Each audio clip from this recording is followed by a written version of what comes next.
My name is Ben Taddei, and I'm a partner and COO for Conwest Group of Companies.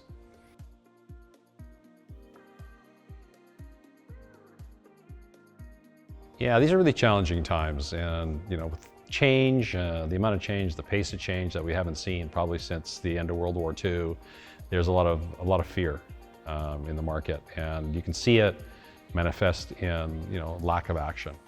So I think the first thing the government should do is paint a real picture of a vision for Canada in the future. What is it really going to look like? And then outline a plan to get there. And I think the federal government is doing that, with their infrastructure programs and trade deals and other initiatives that they're putting in place. And I'm very bullish on the future of Canada.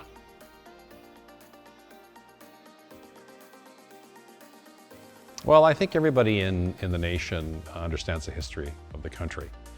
There's no debate. I mean, those are facts. And I think most Canadians understand that there is a true need for reconciliation, meaningful reconciliation, especially economic reconciliation. I think the issue at hand today is nobody really understands what that looks like. What's the destination? Also, how are we going to get there? What's it going to cost? Who's going to pay for it? What's the economic benefit, not only to Indigenous nations, but to Canada and other citizens?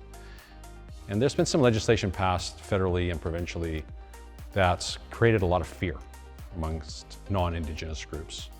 And you're seeing a tremendous backlash now against that. And I don't think that's serving a reconciliation in the long term. So I would encourage government, federal and provincial, across the country, to outline what that vision is and what it really means to the average Canadian, and do it in a very transparent way. I think if we do that, we can advance this and everybody wins. And that's the key, everyone has to win in this equation.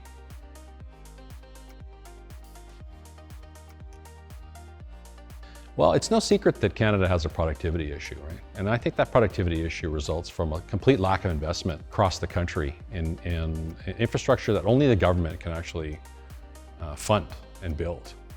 If you take a look at the past 20 years or so, there's been a dearth of nation-building projects in this country. And it's been magnified over the past 10 years or so. And Canada is not a competitive nation. We're very low in many factors in OECD countries. And you see it manifest in lack of real income growth. And our real income relative to G7, G8 countries is not performing well. And when people don't earn good livings in Canada, they can't buy housing. And I think that is what's driving our housing crisis and our affordability crisis, among other things. I'm really glad to see the federal government of the day and the provinces now awaken to this issue and take it seriously. And you're seeing policies change. You're seeing capital through fiscal programs being deployed. And you're also seeing more and more institutional capital and foreign direct investment coming into Canada and seeing the opportunity associated with the benefits of those infrastructure programs, namely in opening up the resource base in our country, which we've not done for at least 10 years.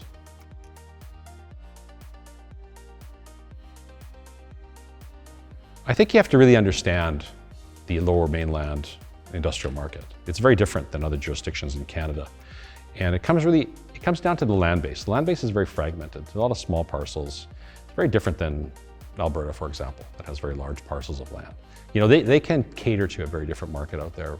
Large users, 200,000, 300,000, 400,000 square foot users that are international, national, and regional covenants where, they have significant mandates to deliver buildings that are ESG compliant, right? In Metro Vancouver, because of our land base, it makes the economics of delivering ESG buildings very difficult.